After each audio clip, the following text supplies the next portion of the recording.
Welcome back to the Happy Saver podcast. I think most of you know me by now, but for those who don't, I'm Ruth. Via this podcast, I'm particularly interested in sharing the money stories of just everyday Kiwis, no matter their age or stage of life.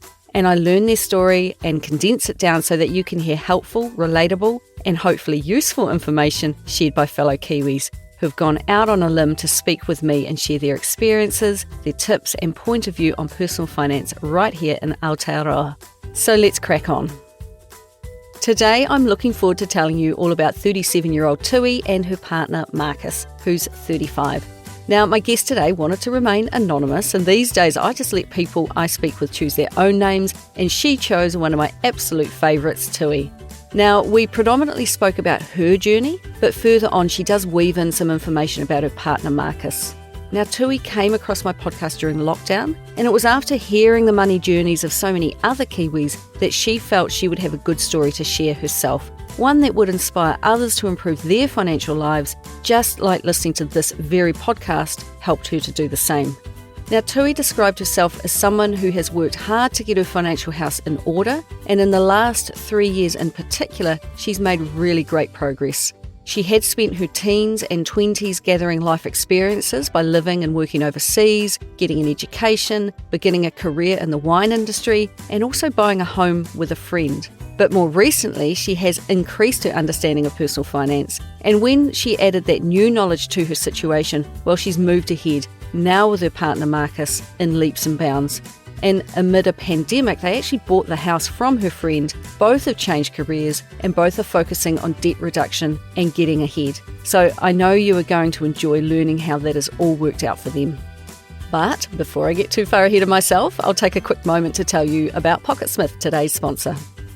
In this podcast, I've spoken to many people who live and work between a few countries. Maybe they work overseas for part of the year and have assets, bank and superannuation accounts in that country, but then return home to family in another. These global citizens and digital nomads use Pocketsmith's multi-currency feature to manage bank accounts and assets in different countries and upload digital copies of all the essential documents specific to each country.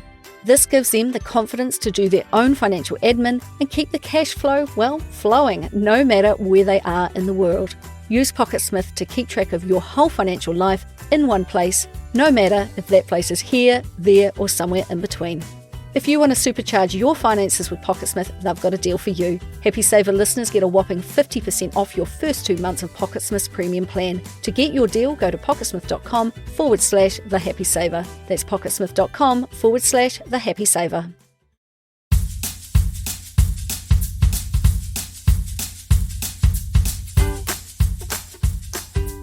Now, we got started by rewinding back to Tui's younger years. She said that looking back, she grew up in an affluent home and with her older sister was able to attend a private school. And with that came an excellent education and lots of extracurricular activities. From the age of about 10, she remembers going into her dad's work and being paid to do basic office work like filing and random jobs that no one else wanted to do.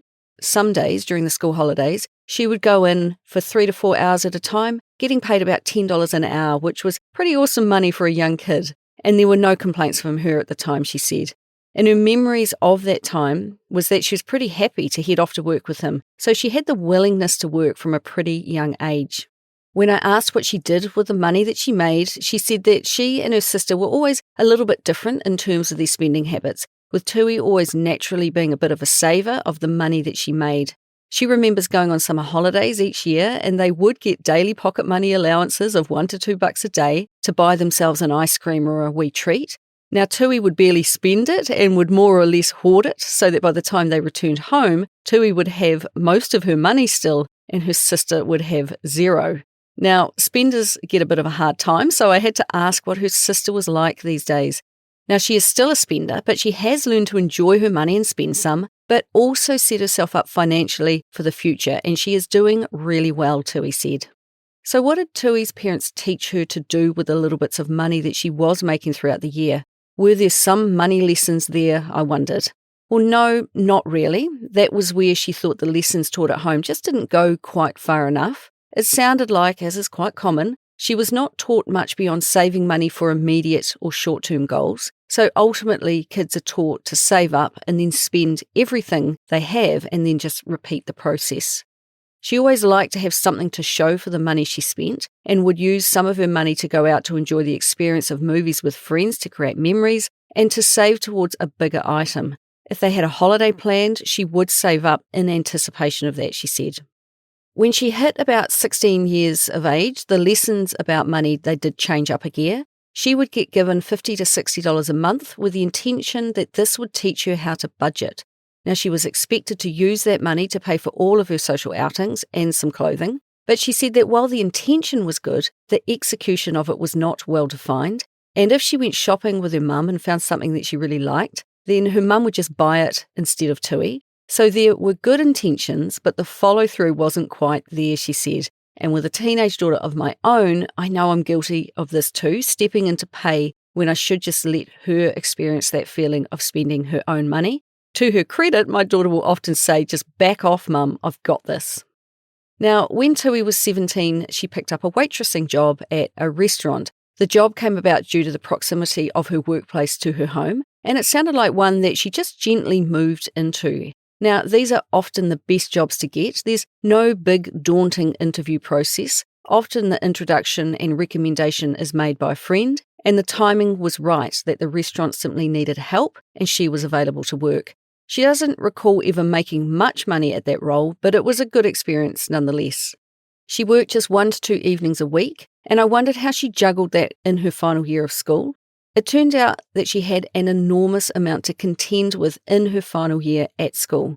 She described that final year as being quite difficult due to a grandparent passing away and her parents splitting up in what turned out to be a pretty messy and nasty separation. And I really felt for Tui, as a teenager, having to endure and bear witness to all that. She did her best to keep on track, but it was her good grades in her previous year that saw her scrape through and get her university entrance. Her parents' divorce got pretty ugly when it came to money, and Tui had a front row seat. Her mum had always worked, but her career was restricted as she was the main caregiver to Tui and her older sister, while her dad was given the freedom to be able to work full-time. Now, in the divorce, her father was doing his level best to not give a penny more to her mother than he absolutely had to. And that, you could imagine, led to friction and a severing of his relationship not only with his now ex-wife, but also with Tui, and that remains the case today. She said her final year was pretty full on in terms of teenage emotions and the turmoil of her family life. But at the same time, the school she went to gave her so many opportunities to try different sports and different classes, to throw herself into performing arts and spend time with good friends. As a teenager, you do put a lot of pressure on yourself, and the school itself also had pretty high expectations for students too. So although tough, that final year was not wasted, and there were a lot of positives to help her combat the drama at home. And I'm so pleased for her that she was able to focus in on those positive experiences. Tui finished school and then took a gap year, and she didn't just leave home, she left the country entirely. Now, when she looks back, she can see that a lot of her decisions in her younger years were about facilitating travel and experiences, and this gap year really did open up the world to her. Now, unexpectedly, in his will, her grandfather had left Tui and each of her cousins $10,000. She was not particularly close with her granddad, so it was definitely a surprise to have been thought of in his will. So she applied to a gap scheme and was accepted, and this inheritance money was then used to fund her gap year in the UK.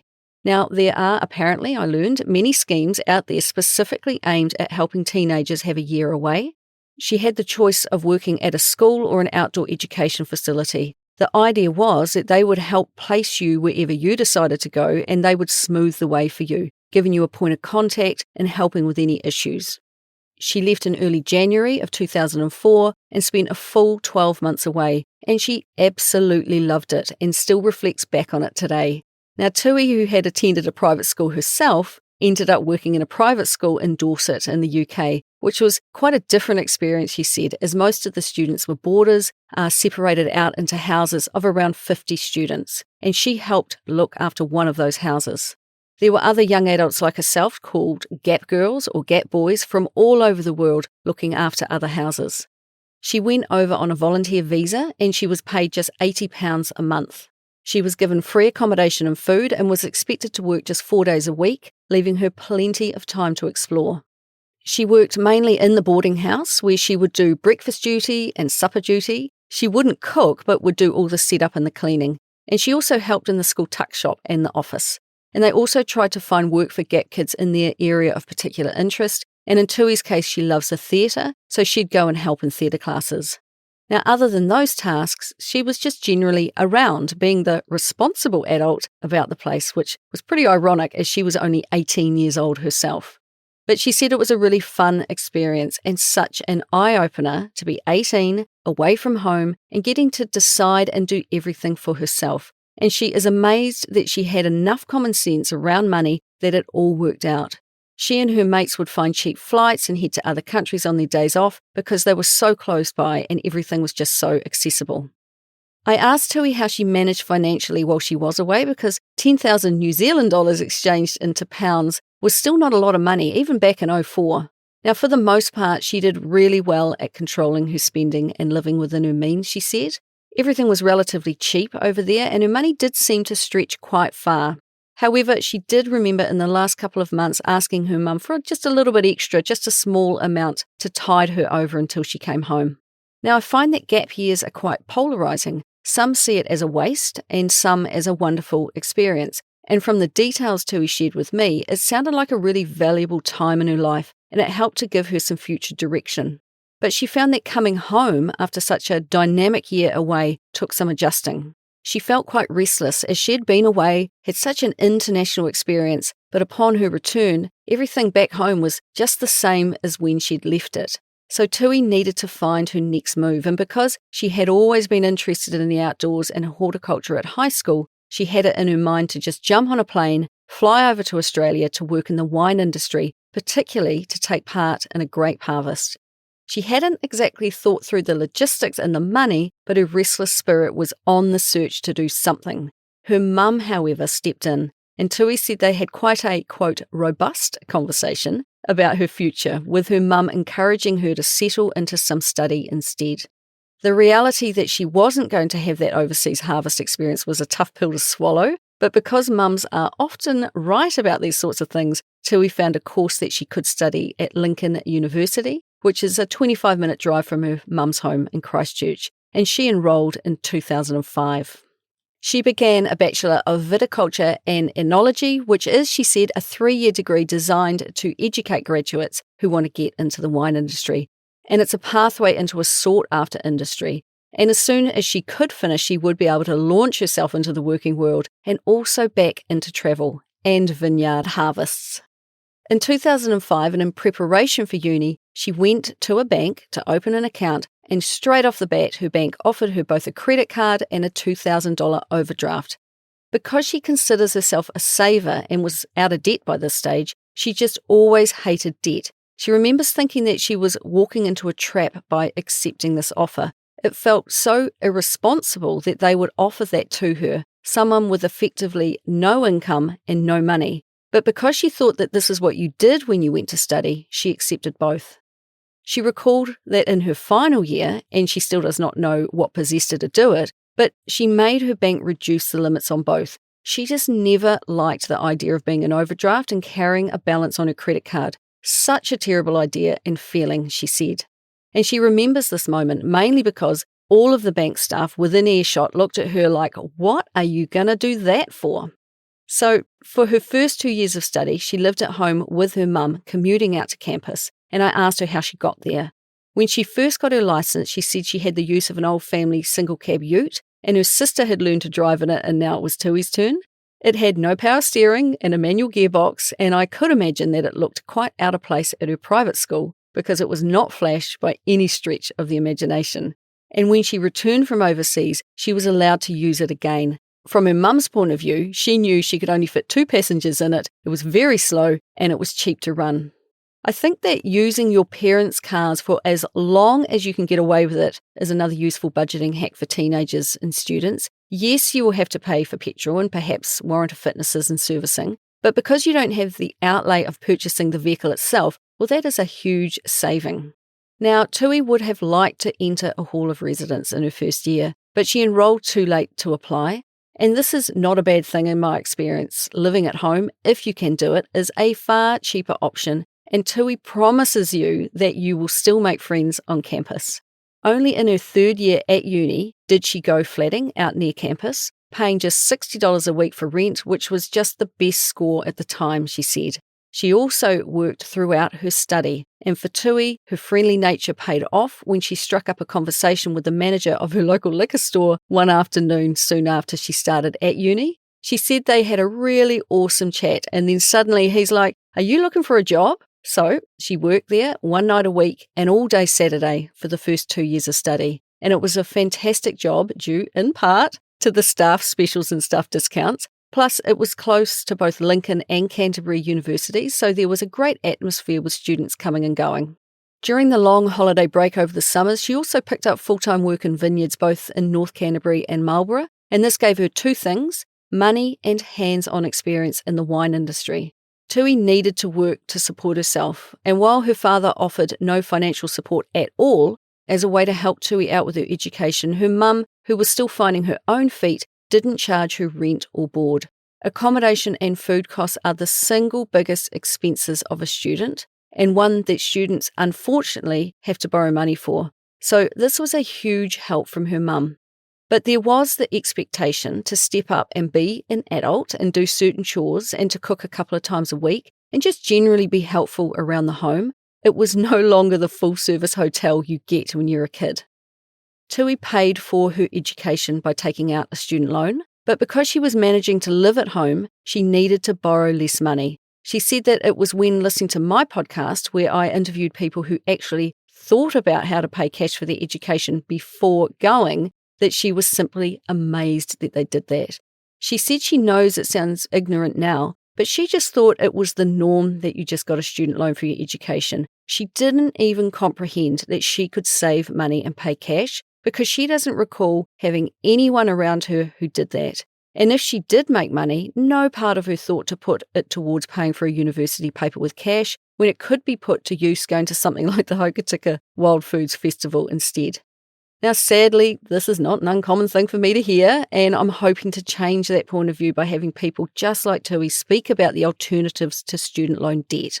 I'm pleased to say that I've been rabbiting on about it in this podcast long enough now that I'm getting emails from current students who are paying cash for their studies, which is absolutely fabulous to hear.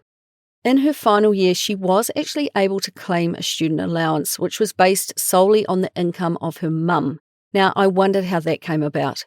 Her relationship with her father was so strained since the divorce that she had little to no involvement with him, so it took quite a bit of paperwork, she said, including outside references and her mum providing a lot of documentation, but she was able to provide information to show that there had not been and never would be any financial support from her father.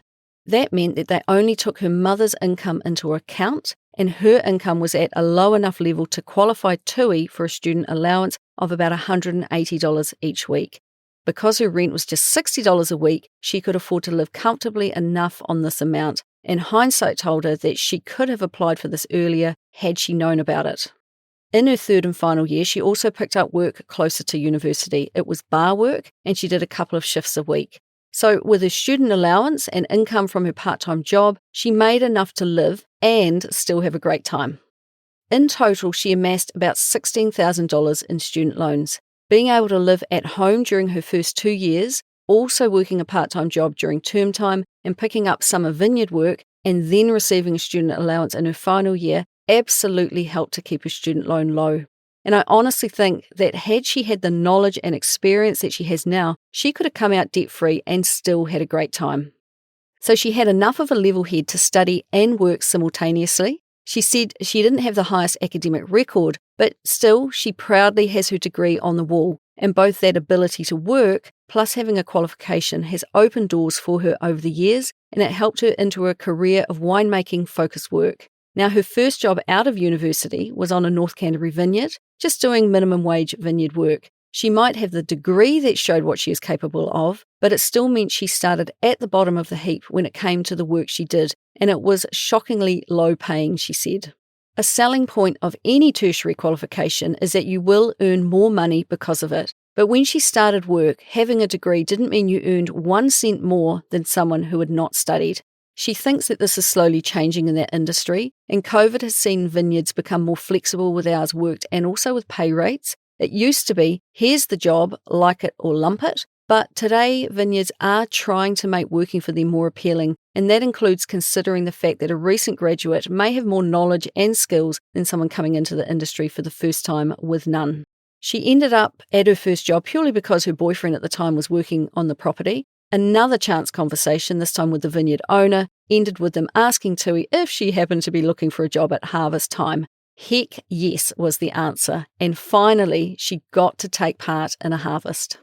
At the age of 20 and with a freshly minted degree, the reality of working in the wine industry didn't quite match up with the best practice she had been taught, but she said it was a great lesson on what not to do, and it was still good to experience that side of things, if only to teach her how, when given the opportunity, she would do things better. It was a really helpful experience, and I think we all need those sucky first jobs to challenge our thinking. She parted ways with that boyfriend and finally got on a plane to Australia, buying a one-way ticket to Perth. She located herself in a wine region and just went about door knocking and cold calling to find herself a job. She ended up with a vineyard job for 4 months and then also got to enjoy a harvest in that region too. She said, for someone in their early 20s, it's such an intense and fun time. People from all over the world pitch in to work hard and play hard and have a good time. And she would stay in an area just long enough to really get to know the culture of the place and the diverse range of people that she worked with. And those connections she made with people from overseas have also since been invaluable. To be able to experience these times has definitely been a huge understated blessing in her winemaking career, she said. After a 7-month stint working there, she came home to New Zealand, ended up at the top of the South Island, a region she has spent time working in during the university holidays, and she's come and gone from New Zealand many times over the years, but has based herself there or thereabouts ever since.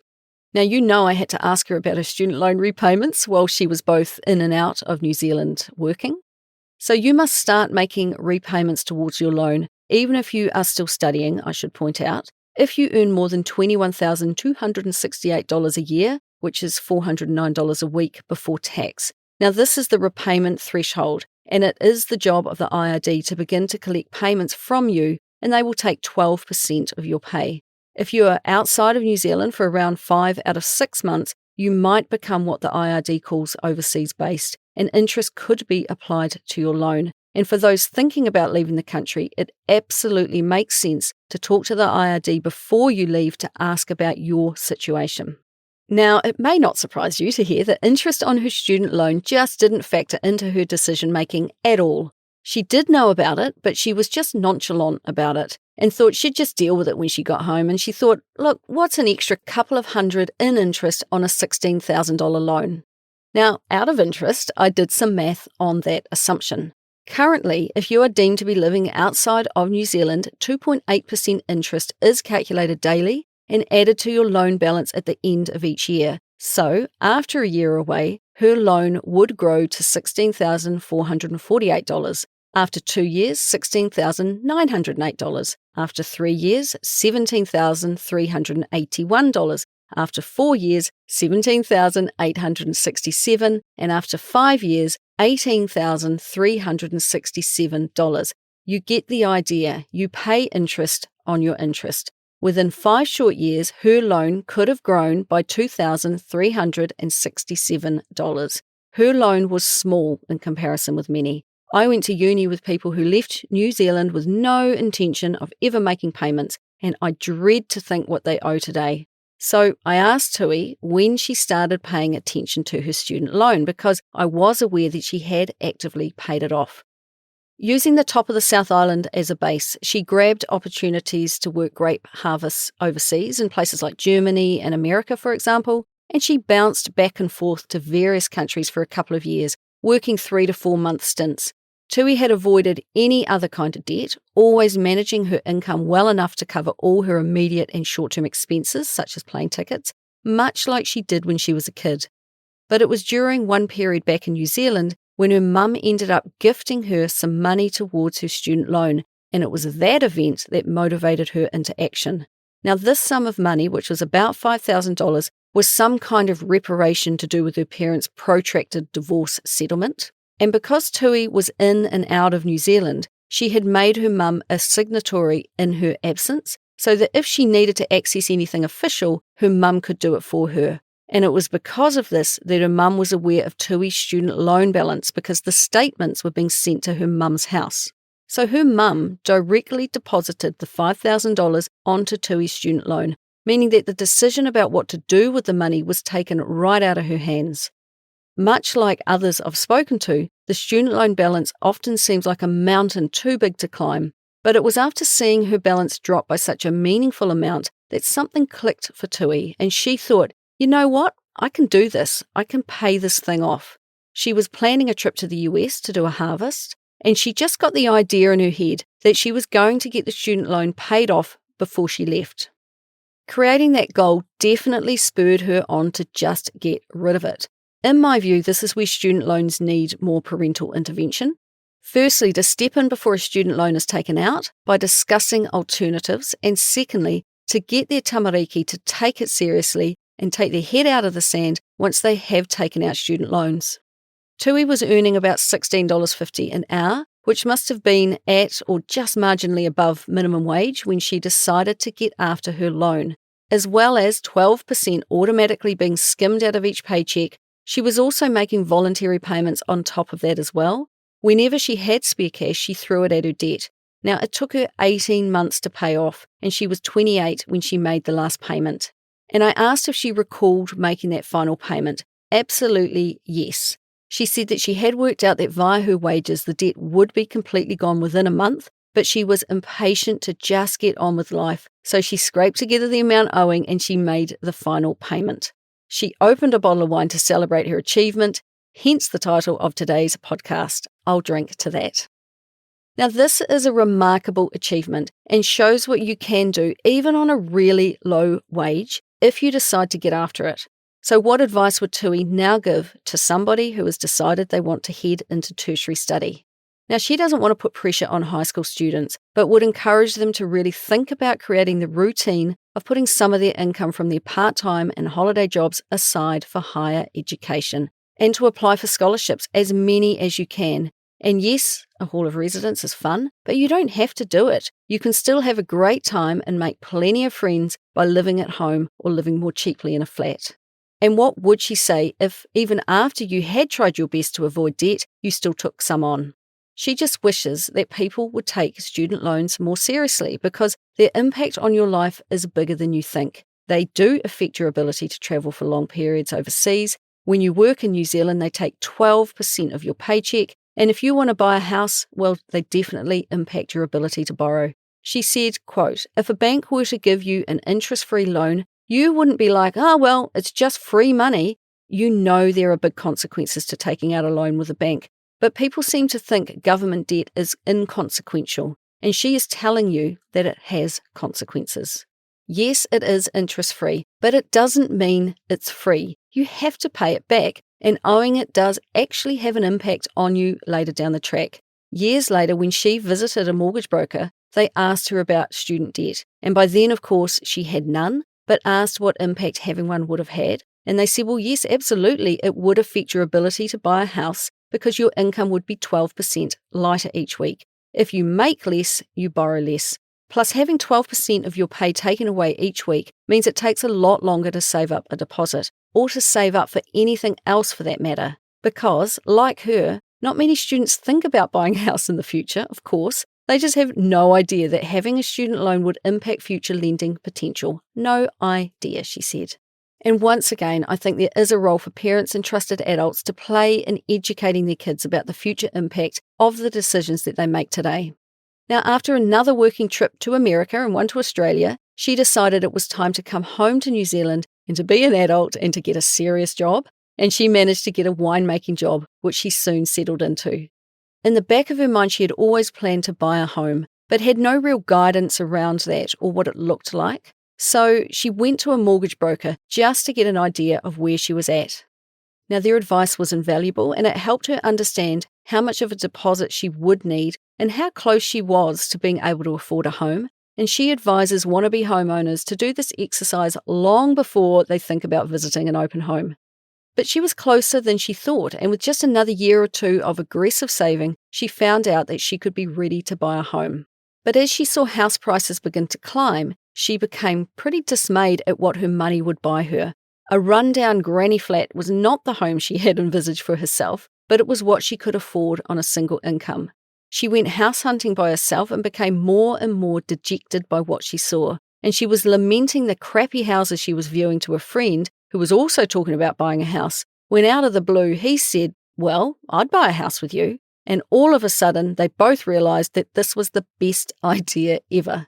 Within just a month, these two good friends had put an offer on a house they both liked, and within 2.5 months, it was all signed, sealed, and delivered. They paid $365,000 in 2017 for a 3-bedroom home in a town in the Upper South Island. Now, how was the bank to deal with, given they were just two mates buying a house? Although they acknowledged it was not the norm, the bank was absolutely fine with it. It was something they were beginning to see more of, and the whole process went very smoothly, Tui said. Now, Tui and her friend went 50-50 on the house, and they each had a mortgage of about $146,000. Collectively, they had a 20% deposit of $73,000, but because her $35,000 deposit was just slightly smaller than his, her mortgage was slightly higher to make up for it. Soon after taking ownership, she moved in, but although he was planning to, he didn't quite make it. At the last minute, the opportunity to work overseas popped up for him, and he grabbed the chance. So they talked it through and decided that they would both pay to furnish the 2 other bedrooms and get some harvest workers in to pay rent while he was away. He returned home and he moved in, but after a period of just about 6 months, he went away for the Christmas period, and he kind of just never moved back in. And basically, his situation had changed, and he ended up living in accommodation provided by his employer, meaning that he could again rent out his room. Now, this was not in line with what they had planned to do when they bought the home together. It was always the intention that they would own the home together, live in the home together, and take care of the home together. But now she found herself having to politely ask that he come back to help her do the domestic chores that needed to be done when you own a home. And it just got a bit strange, Tui said. Whereas she wanted a home to live in, and that is what he initially wanted too, home ownership for him became very focused on money and making his fair share, or more if he could, from the flatmates who came to share the home with Tui. It was home to her and an asset to him. Whereas Tui thought she was signing up to living in a home, it became more of a boarding house or money-making venture, not what she wanted at all. Yet, despite this unusual situation, with things being a bit strained, they were still friends, but she was kind of hanging around hoping that things might improve and he might start to see her side of the situation. Well, he didn't, and after about 18 months of this, Tui thought that something had to give here. Just like his situation and motivations for owning a home had changed, hers had too. She had a new partner, Marcus, plus she had decided to take a break from the wine industry, and she quit her job in January of 2020 to try something different. At this time, she started going through the motions of trying to work out if she could afford to pay her co-owner out, but couldn't make the math work at that point, particularly now that she was taking a brief break from work. So there was a lot to think about. Now, making the most of her break from work, Marcus and Tui had left the region for a holiday, putting 3 lovely harvest workers in the home while they were away. And then COVID hit, and we all know how chaotic that was, right? Tui was locked down elsewhere in the country, and trying to organise the people in her home who were coming and going and trying to comply with all the COVID rules around vineyard workers and working in bubbles. She ended up with 5 people in her house instead of 3, just so they could then all go to work as a team in their bubble. Now, it suited her co-owner very well because it meant that he was getting quite the income from this. Now, Tui was managing everything, and it also meant that Tui had some income coming in too. Now, given the fact that she had quit her job in January of 2020, moments before COVID hit, she was suddenly unable to go out and get work. Talk about bad timing. It was crazy, crazy times, she said. Now, as soon as they could after lockdown, Tui and Marcus returned home, plus they decided that they were going to try to buy the house off her friend together, giving them a goal to head for. Now, from that point, they just went on a mission to secure jobs. They needed steady jobs and a steady paycheck to create the paper trail to prove to their bank that they could be trusted with a mortgage. She could have returned to the wine industry, but she wanted a break and picked up some temporary work with the 2020 elections, then began working full-time in a bookstore, which, as a huge bookworm, she absolutely loved. She said she literally got to read books and get paid for it, which was amazing. Marcus picked up full-time work, meaning that both of them had a consistent weekly paycheck coming in, which was enough to satisfy the bank. But they were still a little light on funds. She said she was also fortunate to borrow $10,000 from her mum and another $5,000 from a friend to make them look a little better in the eyes of their lenders. By this stage, the relationship between her and her co-owner friend had completely soured, and in a moment I will share her pointers and lessons from this experience for others who are looking to co-own a house with a friend. I wondered, of course, how did that buyout process go for Tui, and how did they come up with a price? Tui and her partner went to a different mortgage broker and got the advice that each party should have a realtor come and do an appraisal and come up with a price. Now, unsurprisingly, the values given were poles apart, due in part to the intentions of each party being quite different. Much like if the house went on sale on the open market and you would expect to get the highest value going, the friend wanted that too. Now, Tui obviously didn't want to have to bid for her own home on the open market and wanted to come to a mutual arrangement between the two of them. In the end, Tui and Marcus, they looked at both figures, they took the advice of their bank, and they looked deeply into what they could actually afford. They called a meeting with her friend and they offered one price. It was $550,000, take it or leave it.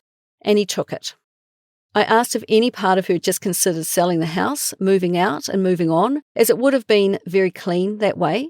But her view was, and rightly so, the hassle of selling in the current market, finding somewhere else in the current market, it would have been even harder work. And better the devil you know than the devil you don't, I guess.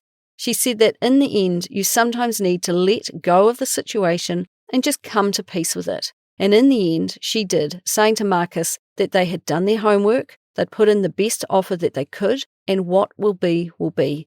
If it was not accepted, they would sell the house and she would have been absolutely okay with that.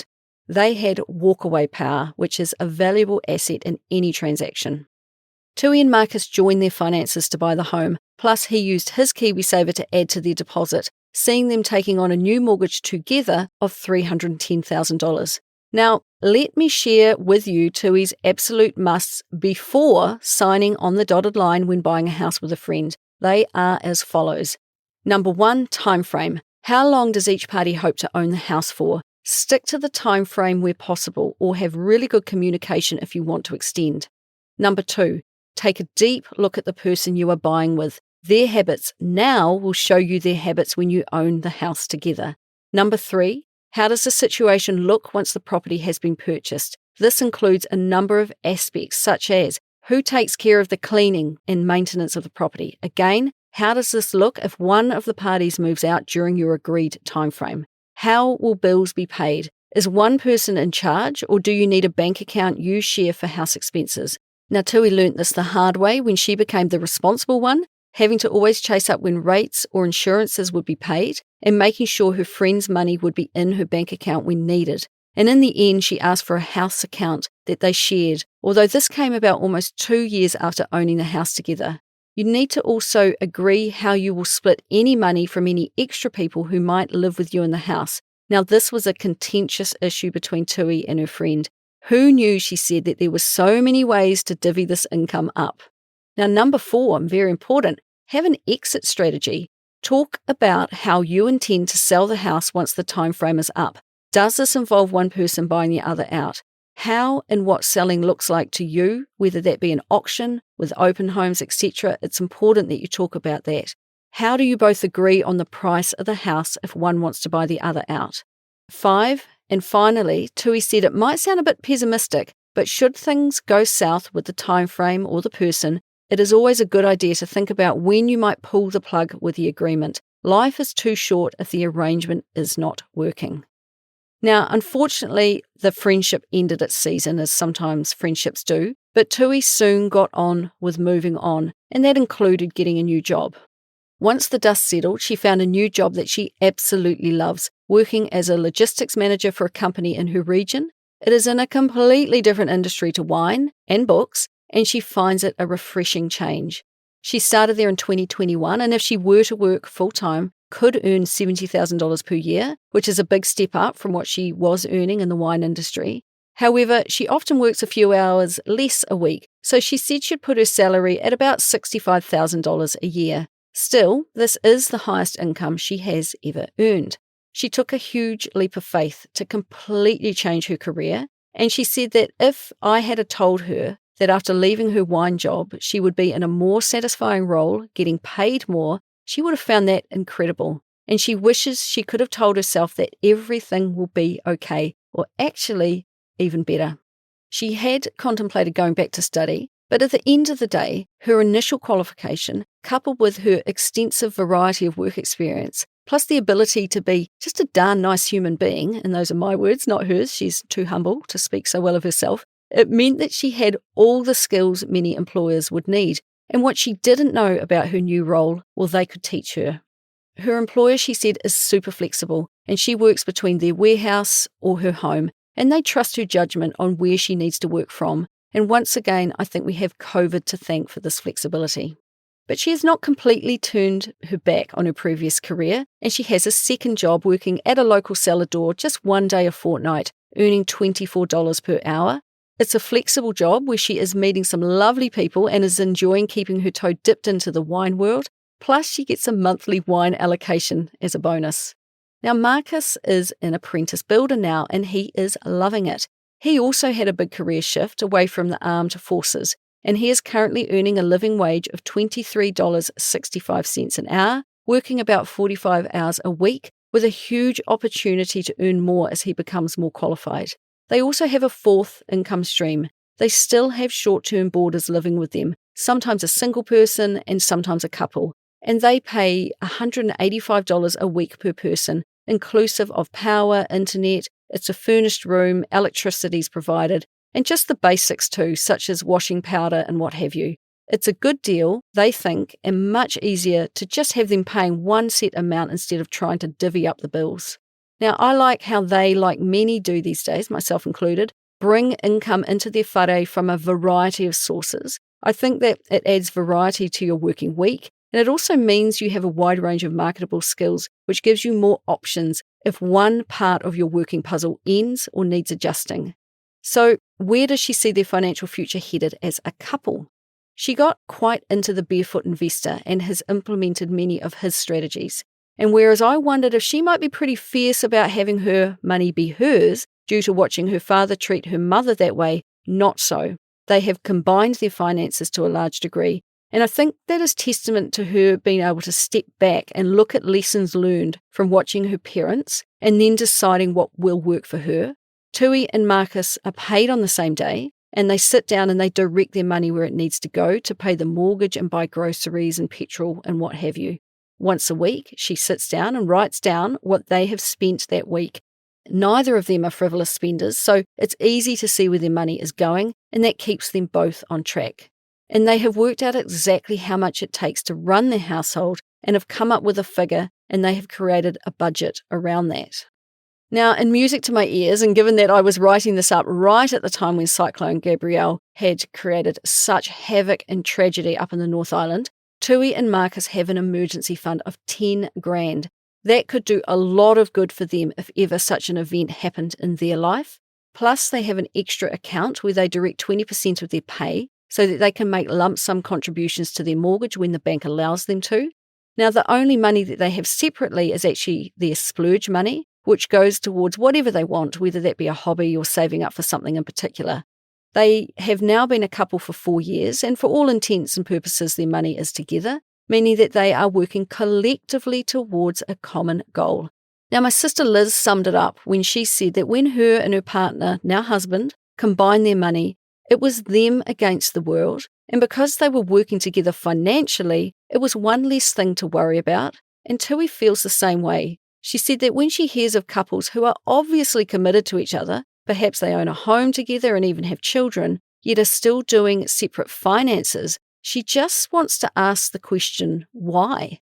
For Tui and Marcus, she believes it has really accelerated their goals and progress because they're both in the same mindset, and having joint finances has made it just so much easier to do the things they want to do. For example, paying back the people they borrowed money off was easier.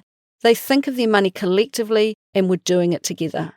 Now, we came around to talking about KiwiSaver, and she said that if you are not in KiwiSaver, well, you should be, so there's a wee telling off for you. She joined early on, but with coming and going from New Zealand, she was very intermittent in her contributions, but the balance was at about $25,000 by the time she bought her first house.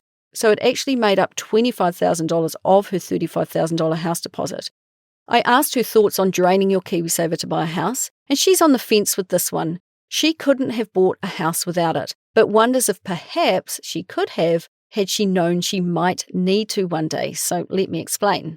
She didn't know she needed to be saving for a house until the time she wanted one and realised that she needed a deposit. Handily, her KiwiSaver had been growing because she had realised that she needed to save for retirement. So, as many do, she robbed her retirement fund to pay for her home. What would it have looked like if back when she signed up to her KiwiSaver, she also signed up to an investment account to grow a house deposit? If she was okay with forfeiting a small percentage of her pay for KiwiSaver, could she have also allocated another small percentage to an investment outside of KiwiSaver?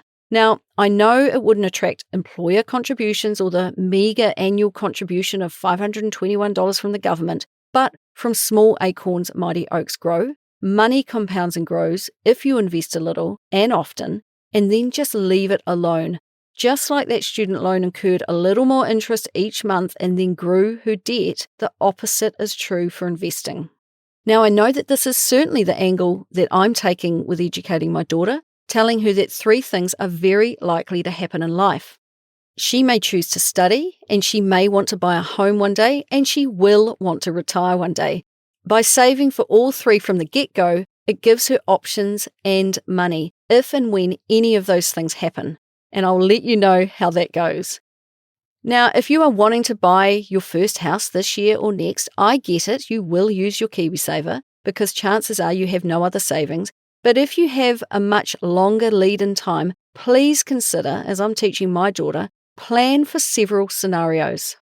So both Tui and Marcus now have their KiwiSavers back on track and in a growth fund with Simplicity. They contribute 4% from their incomes, and her balance is at $25,000 again, 5 years after she drained it. Not great, she said, but not too bad either, and the good news is she can't get it out again. Now, at the time of our chat, she didn't have Marcus's KiwiSaver balance on hand, I'm sorry. So they are also each investing an additional 5% of their take-home pay into a Simplicity investment fund and also Sharesies. Now, their intention is to increase their investment total up to 10%, meaning that collectively they would be setting aside 20% of their combined income into retirement funds, which is more in keeping with what you will hear many Australians and Americans doing. Now, this is both brilliant and unusual, and I asked where she got the information to do this, and she credited the Barefoot Investor for wanting to set aside a far higher portion of their income into investments. That way they will have a well-funded retirement. Like most who start out investing using Sharesies, they had a real scattergun approach to choosing what to invest in, and they ended up with a real pick and mix of ETFs, ending up with far too many. And more recently, they've sold out many of their holdings and redirected that money into a total world fund and a New Zealand top 50. And that is it. 2 funds that buy pretty much everything. She is really happy with the slimmed down mix of investments, as she doesn't want to be watching it every day, and it is now on autopilot. Her balance with Simplicity is at $1,500 and she has $1,400 with Sharesies, and both of these are growing. I asked if there was a payoff date to their mortgage, and her answer was a good one: as soon as possible. Pre-COVID, she was more vague about it than she is now. While they would look for the cheapest interest rate and lock that in, they didn't go too much deeper than that. But now, and particularly with talk of inflation and recession, they are paying a lot more attention, which is excellent. They recently refixed their mortgage for 3 years at 6.19%. The outstanding balance is $273,000, and they make set payments towards this. They put a portion on a floating rate as well, and they already have that down to $20,000 and are aggressively paying it off to get it gone as soon as they can. In hindsight, they could have put more on floating because they have the income and the motivation to get stuck into paying it off. They now know they are capable of more than they realised. I asked Tui how her relationship is with her parents now, and whether the relationship changed or improved between her and her father. Her mum is doing really well now. The divorce took about 3 years in total to finalise, and she went on to find a job that she loved and to buy a home of her own. Tui said she chose not to pursue a relationship with her father, as after the divorce it became incrementally more toxic, not less. And from stepping back and observing that whole situation and living that experience of her parents divorcing, she noticed that her dad, an apparently successful businessman, was all about showing wealth. Watching that made her move in the opposite direction to the example he was showing about what wealth looks like. That is not who she wants to be as a person, she said. So yes, she wants to pay off the mortgage as fast as possible, but neither her nor Marcus have these big dreams of earning $200,000 a year or more in order to buy more stuff. Happiness to them can be found by living a far simpler existence. They are very happy with what they have and the house they have, and they don't want for much. From a young age, with her urge to travel, she has always been about the experiences you gather with travel, not about getting a flash car, surrounding yourself with possessions, or having the latest clothing. They sound to me like they have achieved the one thing her father might never achieve, and that's contentment. And it's my view that if they can feel content early in life, they've absolutely cracked it. The rest just flows because you are not constantly feeling like something is missing. And they'll both go on to earn great incomes, and they'll put those incomes to great use. Of that, I have no doubt. Money doesn't keep her up at night, and she does not want for anything. And although content, she is a touch impatient to get that mortgage paid off faster, which is an asset, not a drawback, I think. A bit of impatience will keep her keen to achieve and make her own luck in life. So while we were on the subject of her parents, what was one piece of advice, either good or bad, that they did teach her about money? Well, she didn't know whether it was advice, but it was just maybe that she had an awareness of how her parents treated their money, and that has helped her throughout life. She thinks a lot of people are just unaware of where their subconscious money beliefs have come from, but she's a little more tuned into hers. And that is what I picked up when I spoke to her. Too often, people keep referring back to what their parents taught them, and then making those mistakes their own too, but not so with Tui. Her observation skills have let her pick and choose what will and won't work for her. And if I gave her and Marcus 10 grand right now, what would they do with it? Well, without hesitation, it would go straight on the floating component of their mortgage. And her greatest triumph would be all the travelling she's done and the fact that she paid for it all in cash. She always managed to save what she needed to go travel, and working when she got to her destination was incredibly helpful. As for her flop, it's that $16,000 student loan. It could have been avoided in the first place had she just had a bit more knowledge about it, she said.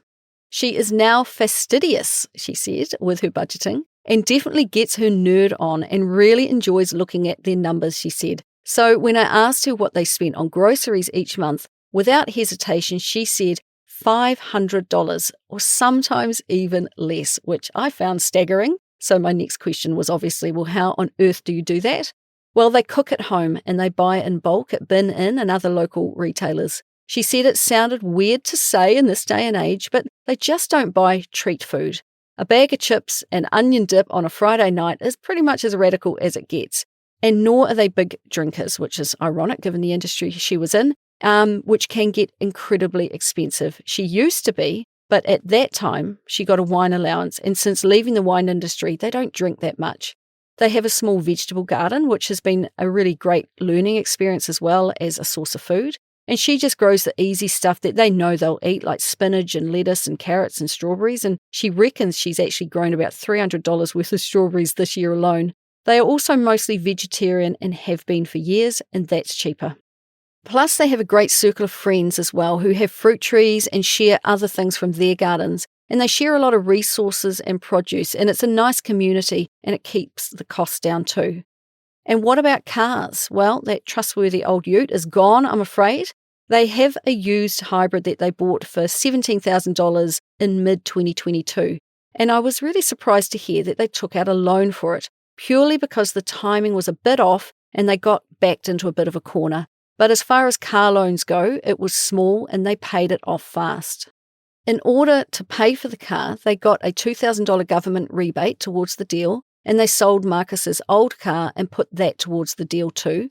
This totaled $11,000, and they were saving hard to make up the $6,000 shortfall so that they could pay cash. But the price of EVs suddenly went through the roof in New Zealand, and they could see that by the time they got all the money saved, the price would have been even higher. So they bit the bullet, took out a small loan from the bank to cover the shortfall that they hadn't managed to save, and they secured the car at a set price, instead of paying goodness knows how much down the track. Then they focused hard on it and had that debt paid off within just 2 short months, paying a maximum of $200 in interest in that short time. Marcus uses the hybrid for work, so that really saves on fuel, and they do have a second vehicle, a high-ace camper, and each month they spend just $120 on petrol, and that includes when they take the van away for the weekend. And finally, what resources might she recommend to you and I? Now, I'm not one to toot my own horn, and I'm really not, because she said that this podcast is one of her top recommendations because it has been so helpful for her to hear Kiwi perspectives on Pūtea talked about and the normalisation of the ups and downs of people's money journeys, because she said it makes you realise you're not alone and the stories of others are incredibly relatable. So thank you once again to every single person who has let me share their story. You are honestly helping so many people plot and plan their own financial journey. Now, she also rates The Barefoot Investor, the podcast It's No Secret that's put out by Colonel Wealth, cooking the books, and a YouTube channel called A to Zen Life. And it talks about minimalism and money-saving tips, which I suspect has played a part in keeping her grocery bills so very, very low. So I think that's pretty much a wrap. There were so many questions I didn't get to, and I apologise for that. But I do always say to the people I'm interviewing that I'm the worst interviewer of all time. We go down so many great tangents, I generally just run out of time. So before I wrap up today, I do just have another quick message from the lovely team at Pocketsmith, today's show sponsors. If you want to supercharge your finances with Pocketsmith, they've got a deal for you. Happy Saver listeners get a whopping 50% off your first 2 months of Pocketsmith's premium plan. To get your deal, go to pocketsmith.com/The Happy Saver. That's pocketsmith.com/The Happy Saver. Tui and her partner Marcus have had a turbulent couple of years. In the last 3 years in particular, her financial knowledge has improved significantly, and that has only come about because she decided to seek some new knowledge. Like most I speak to, Tui's money literacy was a bit lacking growing up, with a few sporadic lessons during her teens. But luckily for her, she said she has always been pretty good at saving, and that helped steer her away from debt, meaning that when she did work some stuff out, that was not a wrong that she needed to right. For parents who are listening to this, I think that hearing about Tui's parents' divorce shows you that your kids are listening to what you say and watching how you act both with each other and with money. And as we grow up, we will all bring some of what we learn from that experience into the way we handle money. I'm thankful for Tui's sake that she was and is level-headed enough to sort the good from the bad, and that has helped shape the way she is dealing with money in her own relationship now. What she observed, it didn't make her stuck as it does for some. Instead, it told her what she didn't want out of life, which in turn has helped her find out what she does want. I'm grateful that she shared her experience with us of buying and then selling a home bought with a friend. It's not all unicorns and rainbows, and if her practical suggestions are taken on board by others, well, she will be delighted. The upshot was that it taught her a life lesson, and she is now in her own home, and having that stable base and being able to place roots in a region they love, it has let them both branch out and try new careers. It was not planned, and it's all kind of bonkers that it all happened in the midst of a pandemic, but hey, that is life, stuff happens. But the more you work together as a team, the more you learn from past mistakes and experiences, and the more financially fit and strong you become, the less these big life events will knock you around in the future. Now, Tui's final bit of wisdom for you is that she said, I know it's easy to look back and say, I wish I knew this stuff when I was younger, but she really, truly does believe it's never too late to start where you are today, and that is her advice to you. Just make one positive financial move for yourself today and build on that. For her, a big jump in knowledge came when she was gifted a copy of The Barefoot Investor, which accelerated their goals and knowledge no end. So just find something that resonates with you and get cracking. Now, finally, I just have to say a huge thank you to Tui for speaking with me on behalf of herself and her partner Marcus. Please stay curious, Tui. Stay positive. Keep meeting new people and keep exploring your potential in the world, because only good will come of it. There's actually one final thing I had to say. I am aware that these podcasts are getting longer and longer, and I apologise and I don't apologise for that. People are just so darn interesting, and my conversations do get a bit out of hand, and when I'm editing them, I'm finding it harder and harder to leave details out. But I will be trying to rein myself in from here on in, so wish me luck. So that is all from me this week. If you want to get in touch, you can find me at thehappysaver.com, and please do share this podcast with your friends. It is the best way that people can learn about the podcast, and I would love it if you would talk more about money with your own friends and whānau and help me continue to help others be better with money. So until next time, happy saving.